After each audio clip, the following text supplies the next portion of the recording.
নমস্কার, আমার নাম পৃথ্বীরাজ।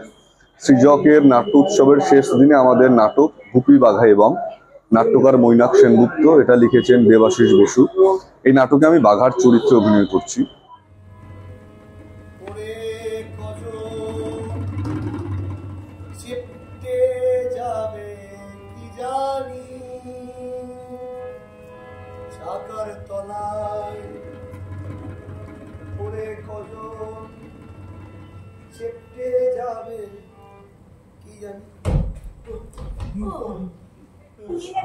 নাটকের বিষয় বলতে গেলে 2025-এ এই পরিস্থিতিতে, এই সামাজিক অর্থনৈতিক যে পরিস্থিতি, এর মধ্যে যদি গুপি বাঘা ফিরে আসে তাহলে তাকে কি কি বিষয়ের সম্মুখীন হতে হচ্ছে এবং এর যে অন্ধকার দিক, সমাজের যে অন্ধকার দিক, সেটা থেকে কি গুপি বাঘা বেরিয়ে যাচ্ছে নাকি এটা অন্ধকার দিক গ্রাস করে নিচ্ছে গুপি বাঘাকে, এই নিয়েই মূলত আমাদের নাটক।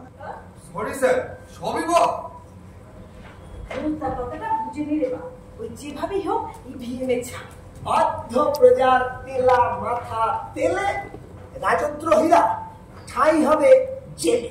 বাবা বাবা বাবা, বড্ড তাড়াতাড়ি বুঝে গেছে দেখছি।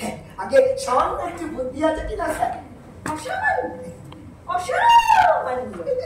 তোমাকে একটু দরকার আমার জন্য, যোগাযোগ রেখো, যেমন বলবেন স্যার। এবার তাহলে তোমরা এসো। এই যে বাড়ি গিয়ে রেওয়াজে বসো। 1 ঘন্টার একটি প্রযোজনা। এই নাটকের একটি বড় পার্ট হচ্ছে মিউজিক, যেটা করেছেন সুবীর সান্যাল।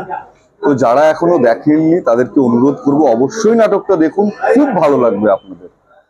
পরবর্তী প্রযোজনার তারিখ সৃজকের ফেসবুক পেজে দিয়ে দেওয়া হবে, আপনারা আসুন, ভালো লাগবে। ধন্যবাদ।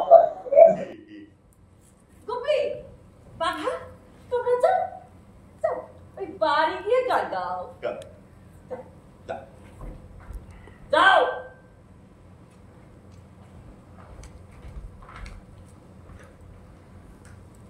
তুমি তো ভারী বুদ্ধিমন্তী, কিছুই বোঝো না সংস্কৃতি। ছবি, নাচ, গান, চকচম্প, এগুলি নয় কি শিল্প?